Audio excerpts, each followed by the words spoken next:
I'm Joe Bainline. And I'm MR Raquel. With NewsWrap, a summary of some of the news in or affecting LGBTQ communities around the world for the week ending August 27th, 2022. Singapore's ban on sex between men will soon be over. Prime Minister Lee Hsien Loong went on live television on August 22nd to announce that his government will finally repeal Penal Code Section 377A, which punishes gay male sex with up to 2 years in prison. Lesbians were never included. Lee also made it clear during his annual National Day speech, even as we repeal Section 377A, we will uphold and safeguard the institution of marriage.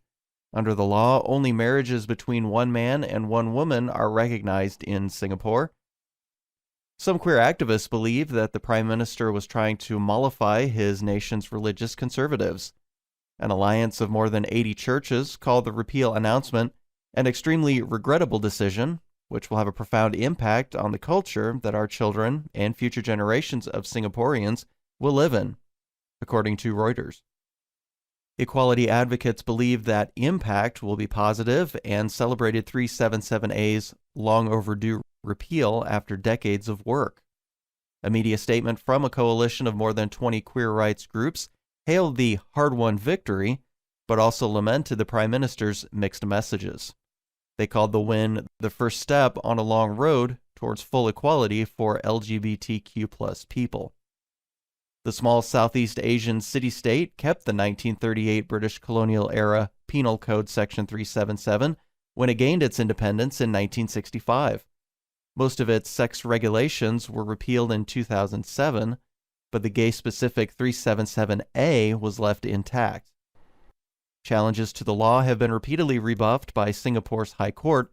In a case decided earlier this year, judges concluded that 377A was harmless because it is not being enforced.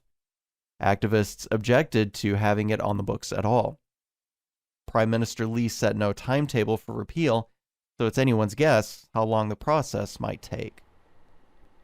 A veteran Hong Kong gay activist has lost another effort to have his U.S. same-gender marriage recognized at home. The Hong Kong Court of Appeal issued a ruling on August 24th, reaffirming that Hong Kong law will continue to define civil marriage only as a voluntary union for life of one man and one woman to the exclusion of all others. Jimmy Sham legally married his husband in New York in 2013 and has been trying to get it recognized in Hong Kong since 2018. The judges of the appeals court reasoned that it would also not be fair to recognize bi-national same-gender marriages while not allowing access to the civil institution for queer couples domestically. Attorney Hector Pun argued that refusing to recognize Sham's legally performed marriage to his male spouse violates Article 37 of Hong Kong's Basic Law, which states that the freedom of marriage of Hong Kong residents and their right to raise a family freely shall be protected by law. The appeals court rejected that defense and interpreted that law to apply to heterosexual couples only. The judges wrote, "Any suggestion otherwise is divorced from reality." Sham has yet to announce if he will challenge his latest legal setback in Hong Kong's Court of Final Appeal. The government of Vietnam has concluded that LGBTQ people are not diseased. An early August statement issued by the health ministry urged medical professionals to be fair and respectful and not discriminate against LGBTQ people. It reads, "Do not consider homosexuality, bisexuality, or being transgender a disease. Do not coerce members of these groups into medical treatment. They cannot be cured, nor need to be cured, and cannot be converted in any way." This is the latest advance in Vietnam's measured acceptance of queer people. While there are still no anti-bias or hate crime protections for LGBTQ people, and no legal marriage rights, the government has removed outright bans on and fines for same-gender couples who conduct marriage ceremonies. It has also approved the right to change legal gender on government documents. Vietnam's law on marriage and family is scheduled for a 10-year review in 2024, according to the Sydney Star Observer. Equality activists want to use that opportunity to challenge laws that deny marriage equality, and the effort is already underway. A petition supporting Vietnamese marriage equality called I Agree has received more than 1 million signatures since it was launched August 10th, Al Jazeera reports. Survivors of conversion therapy in New Zealand are now eligible for a formal apology from misleading practitioners or even financial compensation. The Human Rights Commission announced a free and confidential program on August 18th. It will also provide mediation if necessary.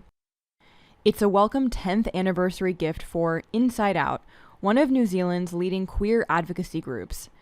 Managing Director Tabby Besley took pride in the process that led to the government initiative and told New Zealand TV's One News What's Next. It feels like it's been made a priority that we've been listened to. They've really involved survivors in the development of the service. I think a really big area that still needs to be addressed in this process is actually support for survivors of historical and future conversion practices. Former pastor and conversion therapy survivor Andre Afamasaga is the Commission's Conversion Practices Support Services Manager. He called the initiative a significant milestone for the LGBTQ community. In his words, it's a pathway to acknowledge the experiences of survivors and an opportunity to gain some closure. It will help many to begin healing and move forward from their experiences. In other news, a temporary injunction preventing Arkansas's government from denying gender-affirming medical care to transgender young people has been upheld. The St. Louis, Missouri-based 8th U.S. Circuit Court of Appeals backed a district judge's order to halt enforcement of Act 626. The law bans the treatments for those under the age of 18. The August 25th ruling by a 3-judge panel said, in part, because the minor's sex at birth determines whether or not the minor can receive certain types of medical care under the law, Act 626 discriminates on the basis of sex. The ACLU challenged the Arkansas law on behalf of 4 transgender minors and their families, and 2 doctors who provide gender-affirming health care to young people. The often life-saving care generally involves such medications as puberty blockers and hormone therapy. It's important to emphasize that gender-affirming surgery is not the normal protocol, as is frequently claimed by anti-trans politicians. Arkansas's Republican Governor Asa Hutchinson vetoed Act 626 last year, but the Republican-dominated state legislature overrode him. He presciently warned that the state would become embroiled in expensive lawsuits. The same district court judge who issued the temporary injunction to stop enforcement of Act 626 will preside over a trial in October to determine if the injunction should be made permanent. Finally,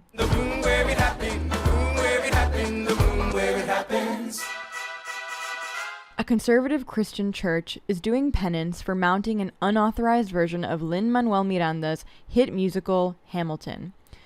The Door Christian Fellowship Ministries in the Texas southern border town of McAllen posted its homegrown production to YouTube. Some horrified viewers tipped off Hamilton rights holders when scenes appeared on Twitter with lyrics changed to include fundamentalist Christian themes. A post-curtain sermonette condemns same-gender sex, equating it with alcoholism and drug addiction that can be healed by Jesus.